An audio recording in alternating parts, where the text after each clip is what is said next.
आज का जो हमारा टॉपिक है वो डीएनए एप्लीकेशन है। इसको समझने से पहले आपको एक चीज पता होनी चाहिए कि एप्लीकेशन क्या होता है। तो आपको सबसे पहले ये पता नॉलेज होनी चाहिए इस चीज के बारे में, सेंट्रल डोगमा क्या होता है। सेंट्रल डोगमा क्या होता है? तो सेंट्रल डोगमा होता है, इस चीज के बारे में हमारा साइंटिस्ट था फ्रांसिस क्रिक, जिसने हमें सेंट्रल डोगमा के बारे में बताया था।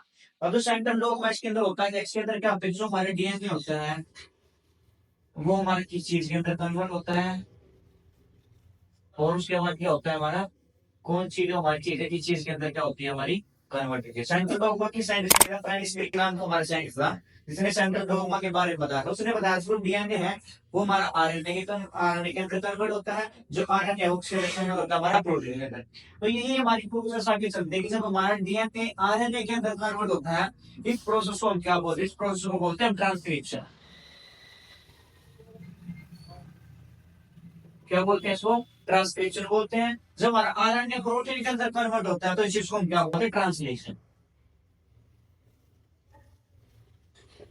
ठीक है, तो जो हमारी आगे आने वाली वीडियो उसके अंदर हम ट्रांसलेशन के बारे में पढ़ेंगे, ट्रांसलेशन के बारे में, ये भी हमारा इंपॉर्टेंट टॉपिक है। और आज जिस चीज के बारे में बात कर रहे हैं, जिस चीज के बारे में, वो हमारे क्या है, डीएनए रेप्लिकेशन। रेप्लिकेशन होता क्या है इसके बारे में, तो अभी इसके अंदर हमने देखा कि जिगर जो है, अगर डीएनए से दोबारा डीएनए बन रहा है, अगर डीएनए से दोबारा हमारा डीएनए क्या हो रहा है, बन रहा है, इसको क्या बोलते हैं, रेप्लिकेशन बोलते हैं। क्या बोलते हैं, रेप्लिकेशन बोलते हैं।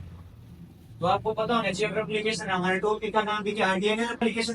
तो रेप्लिकेशन हमारा होता है डीएनए से डीएनए का बनना, इस प्रोसेस को हम क्या बोलते हैं, रेप्लिकेशन बोलते हैं। अब आपको कंफर्म हो गया होगा कि जो हमारा डीएनए रेप्लिकेशन है हमारा होता है क्या। दोबारा ध्यान से एक बार और, ये जो हमारा डीएनए है, डीएनए से दोबारा हमारा डीएनए का बनना, इस प्रोसेस को क्या बोलते हैं, रेप्लिकेशन बोलते हैं। और डीएनए से आरएनए का बनना, उस प्रोसेस को बोलते हैं ट्रांसक्रिप्शन। अब आरएनए से जब हमारा प्रोटीन बनता है उसको क्या बोलते हैं हम, ट्रांसलेशन। इसको आरएनए को हमें हमारे नहीं बोलते, वैसे हमारे जो हमारा आरएनए उसके 3 टाइप होते हैं हमारे, वो बाकी जानते हैं, आने वाली वीडियो में इधर पढ़ेंगे।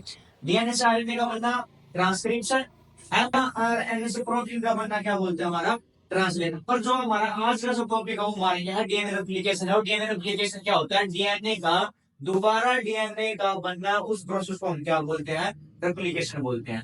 अब जो हमारा डीएनए रेप्लिकेशन जो है, इसके अंदर हमें पता होना चाहिए जो हमारा डीएनए होता है हमारा डबल स्टैंडर्ड होता है। क्या होता है, डबल स्टैंडर्ड।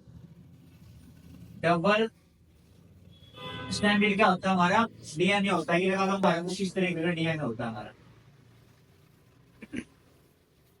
ठीक है, ये हमारे को डबल स्टैंडर्ड होता है हमारा डीएनए। ठीक है, जो हमारा पहले वाला जो एक पार्ट होता है जो सिंपल होता है, 5' to 3' होता है, और 3' to 5'। ये इनकी क्या होती है, हमारी डायरेक्शन होती है 5' to 3', 3' to 5'। मतलब कि एक दूसरे से क्या होते हैं, हमारी अपोजिट्स होती है। ठीक है, तो हम ये एप्लीकेशन पढ़ेंगे। एप्लीकेशन के अंदर क्या होता है, जब ये एप्लीकेशन होती है इसके अंदर हमें एंजाइम्स की जरूरत पड़ती है। मेनली जो इसके अंदर जो एंजाइम होता है वो कौन सा यूज होता है, हमारा डीएनए डिपेंड डीएनए पॉलीमरेज जो एंजाइम है वो क्या करते हैं इसके अंदर हमारा यूज होता है। कौन सा होता है, डीएनए डिपेंड डीएनए पॉलीमरेज। और किसी के साथ क्या यूज करते हैं, प्राइमर का यूज करते हैं, ताकि जो हमारी रेप्लिकेशन जो प्रोसेस है वो क्या हो सके, हमारी हो सके। ठीक है, तो हम इसके बारे में पढ़ रहे हैं। जो हमारी डीएनए रेप्लिकेशन है इसके अंदर क्या, हमारी small opening of the DNA. जो हमारे डीएनए का ये स्ट्रैंड है, ये लगा दो कि हमारे पास क्या है, डीएनए का स्ट्रैंड है, इसके अंदर क्या होता है, स्मॉल ओपनिंग होती है। क्या होती है, स्मॉल। ये लगा लो कि हमारे 5' हमारा डीएनए है, 3' ये हमारे डीएनए का पार्ट। इसके अंदर क्या होती है, हमारी स्मॉल ओपनिंग होती है। इसको हम क्या बोलते हैं, रेप्लिकेशन फोर्क बोलते हैं। क्या बोलते हैं, रेप्लिकेशन फोर्क। डीएनए रेप्लिकेशन अंदर क्या है, जब हमारी डीएनए के अंदर क्या होती है, स्मॉल ओपनिंग होती है, उस प्रोसेस को हम क्या बोलते हैं, डीएनए रेप्लिकेशन बोलते हैं। उसी को क्या बोलते हैं, रेप्लिकेशन फोर्क।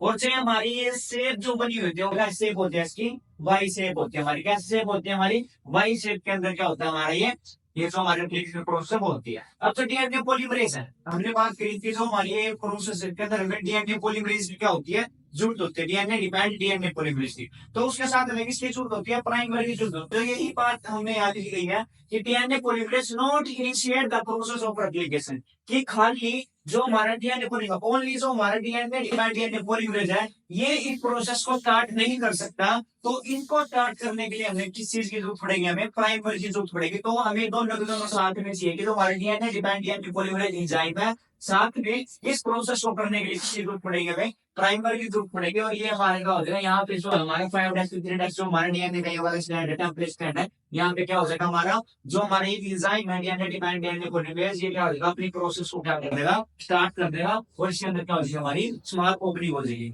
जब हमारी ये प्रोसेस आगे स्टार्ट होगी, स्टार्ट होने के बाद क्या होती है इसके अंदर हमारे दो स्टैंड बन जाते हैं। एक स्टैंड हमारा क्या होता है 3' to 5' बनता है, दूसरा क्या होता है हमारा 5' to 3' होता है। एक स्टैंड तो हमारा क्या होता है बिल्कुल कंटिन्यू बन रहा है, दूसरा स्टैंड क्या हो रहा है हमारा डिसकंटिन्यू बन रहा है। तो ये जो हमारी बात है इसके अंदर, ठीक है, ये जो हमारा स्टैंड है 3' to 5' ये वाला स्टैंड हमारा कौन सा है, कंटिन्यू स्टैंड। और हमारा 5' to 3' जो हमारा स्टैंड है क्या हमारा डिसकंटिन्यू स्टैंड है। ठीक है, तो जो हमारा कंटिन्यू स्टैंड जो है इसको हम क्या बोलते हैं, लीडिंग स्टैंड भी बोलते हैं। जो इसकी डायरेक्शन जो होती है हमारी स्टैंड को क्या होता है 3' क्या होती है 5' 3' क्या होती है इसकी 5' क्या होती है डायरेक्शन होती है। और कंटिन्यू जो स्टैंड होता है हमारा इसको हम क्या बोलते हैं, लीडिंग स्टैंड भी बोलते हैं। और जो हमारा जो दूसरा स्टैंड हमारा है इसके अंदर इसको हम क्या बोलते हैं डिसकंटिन्यू स्टैंड, क्योंकि इनके बीच में क्या आ रहा है हमारा गैप आ रहा है, जिसकी वजह से हम इसको क्या बोल रहे हैं डिसकंटिन्यू स्टैंड। ठीक है, जो हमारे डिसकंटिन्यू स्टैंड होते हैं इसको हम क्या बोलते हैं लैगिंग स्टैंड बोलते हैं। क्या बोलते हैं लैगिंग स्टैंड। तो आपको यहाँ से ये बात ध्यान रखनी है कि जो कंटिन्यू स्टैंड है वो कौन सा स्टैंड है हमारा लीडिंग स्टैंड है, जो डिसकंटिन्यू स्टैंड है वो क्या हमारा लैगिंग स्टैंड है। और दोनों की डायरेक्शन क्या है, जो लीडिंग स्टैंड है उसकी डायरेक्शन क्या है 3' to 5' है, और जो हमारा लैगिंग स्टैंड है इसकी डायरेक्शन क्या है हमारी 5' to 3' है। तो हम जो हमारा डिसकंटिन्यू स्टैंड होता है इसको हम क्या बोलते हैं ओकाजाकी फ्रैगमेंट भी बोलते हैं। क्या बोलते हैं ओकाजाकी फ्रैगमेंट भी बोलते हैं। और इन जो स्टैंड को अगर एक दूसरे के साथ ज्वाइन करवाते हैं तो कौन सा एंजाइम जो होता है डीएनए जो लाइगेज है उस एंजाइम की क्या होती है जोड़ होती है, ताकि जो हमारे ओकाजाकी फ्रैगमेंट तो एक दूसरे को क्या कर सके हम ज्वाइन कर सके। तो ये हमारी जो प्रोसेस है ये हमारी डीएनए रेप्लिकेशन के बारे में थी। जब भी हमारा रेप्लिकेशन होता है तो उसके अंदर हमारी दो स्टैंड सिंथेसिस होते हैं, कंटिन्यू स्टैंड और डिसकंटिन्यू स्टैंड। कंटिन्यू को क्या बोलते हैं हम लीडिंग स्टैंड, और जो हमारा डिसकंटिन्यू होता है उसको क्या बोलते हैं लैगिंग स्टैंड। इनकी डायरेक्शन क्या होती है, जो हमारे डिसकंटिन्यू स्टैंड होता है वो क्या बोलते हैं ओकाजाकी फ्रैगमेंट्स बोलते हैं। इनको ज्वाइन करने के लिए कौन सी एंजाइम की जरूरत होती है, डीएनए लाइगेज एंजाइम की जरूरत होती है। और कैसे इसको क्या बोलते हैं रेप्लिकेशन 4 वाइसेन को होता है हमारा। खाली जो अगर हम बात करें हमारा जो ये एंजाइम है डीएनए डिपेंडेंट डीएनए पॉलीमरेज जो एंजाइम है ये इस प्रोसेस को नहीं कर सकता अगर इसके साथ प्राइमर नहीं हमने इसके साथ जोड़ा। तो अगर ये दोनों एक साथ इकट्ठे हैं तो हमारी प्रोसेस जब स्टार्ट होगी, खाली जो हमारा डीएनए पॉलीमरेज एंजाइम है ये इस प्रोसेस को स्टार्ट नहीं कर सकता, इसकी जो प्राइमर की जरूरत होती है। ठीक है, और जो कैटलिस्ट जो हम इसको लगाते हैं हमारे 5' टेम्पलेट के ऊपर हमारा क्या होता है जो जाता है, उसके बाद क्या होता है हमारे एप्लीकेशन जो प्रोसेस है चार्ज जाती है। और हमारी क्या होता है टू जो हमारे क्या होती है हमारे फॉर्म इस प्रोसेस को हम क्या बोलते हैं डीएनए रेप्लिकेशन। इसी डीएनए रेप्लिकेशन के अंदर से एमसीक्यू बहुत ज्यादा बन सकते हैं, क्योंकि जब हमारा ट्रांसक्रिप्शन जब हम पढ़ेंगे तो इसके अंदर जो एंजाइम्स होता है वो क्या यूज होता है DNA dependent RNA polymerase use होता है। बस आपको ये ध्यान रखना है, ये सिर्फ ये बात चेंज होगी वहां पे। जैसे इसके अंदर DNA dependent DNA polymerase enzyme है, जब हम ट्रांसक्रिप्शन के बारे में बात करेंगे तो यहाँ पे क्या हमारा आरएनए पॉलीमरेज। तो ये भी डिफरेंस आपको होना चाहिए।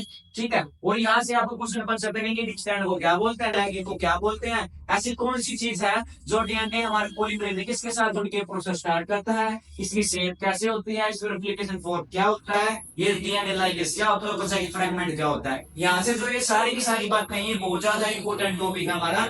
और जो 100% चांस है कि हमारे इसी बेस एग्जाम के अंदर ये क्वेश्चन नहीं है आएगा। और इससे पहले आपको ये बात जरूर बताना चाहिए कि सेंट्रल डोगमा क्या होता है। सेंट्रल डोगमा किसने दिया था, ये भी क्वेश्चन बन सकता है। सेंट्रल डोगमा किस साइंटिस्ट ने बताया था इसके बारे में, तो मार्कानी जो क्रिक था इसने सेंट्रल डोगमा के बारे में बताया था कि जो हमारा डीएनए से डीएनए बन रहा है तो उसको उसको क्या बोलते हैं रेप्लिकेशन, डीएनए से आरएनए बन रहा है तो उसको क्या बोलते हैं ट्रांसक्रिप्शन, अगर हमारा एमआरएनए से प्रोटीन जो बन रहा है उसको क्या बोलते हैं ट्रांसलेशन। Okay, thank you.